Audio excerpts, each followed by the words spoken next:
These days, Murray Saint lives alone with the past. His wife, Marie, encouraged him to build this war museum. It's a hobby he uses to teach kids history. But she no longer encourages him. Marie now lives in a nursing home, encased in the fog of Alzheimer's. I worry more now for Murray because he's on his own. I worry what he's doing. We always contact each other every day. You know, I phone, he phones me. I won't let a day go by without speaking to him and seeing him, you know. They keep in touch, you know, to make sure I'm not shoveling snow or doing things I shouldn't be doing. But no, they're very supportive. But he's in that house, you know, alone. Do you think, you know, Marie, at some point you've got to think about... He's not in that house very often alone because he spends his day on the move. But he wants to be there. I've offered him to come here. I want him to come here. I would love it for him to come here. But he's not ready for that. Here we go. Good. Okay, sit down. I got you. As someone who used to work with Alzheimer's patients, Kathy accepts the course of her mother's illness. She's looking at you, Murray. They consider both. She's looking at you. She looks at this caregiving as an opportunity to strengthen the bonds of her family. It really feels good, you know, and I guess it's just a learning thing.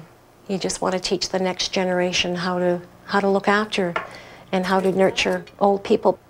My mother did it with us when some of the aunts and uncles were sick and old and they had Alzheimer's and some dementia going on way back then. She took us and visited and showed how to be caring for these people, and we just kind of, you know, have always had it.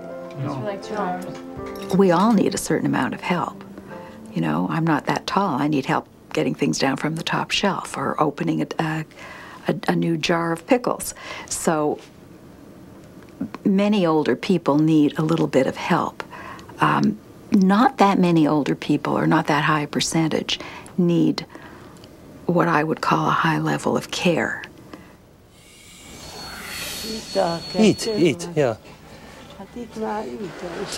Hi, Perry. Hi, how are you? Today we're filming, and we took my mother to get her glasses adjusted. She's been complaining that her glasses are bad, so we get in there, and I always ask, parenting your parents, it's like doing your kids.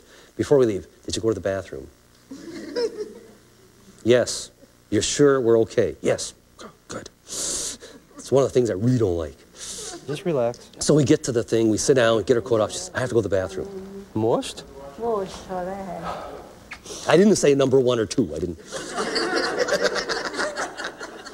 So I get her up. And of course she's tired because she shuffled all the way in. So now I'm trying to pulling and hauling to the...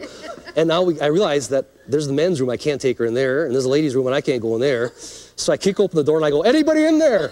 You know, and I kicking the door open like this. And they said, nobody, no sounds.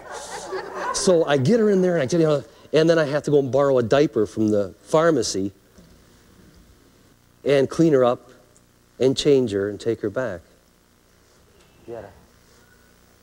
You know what? It's not fun. And it hurt. I don't mind telling you about it. Kind of makes me want to cry. But I love her. Yeah. That's the relationship.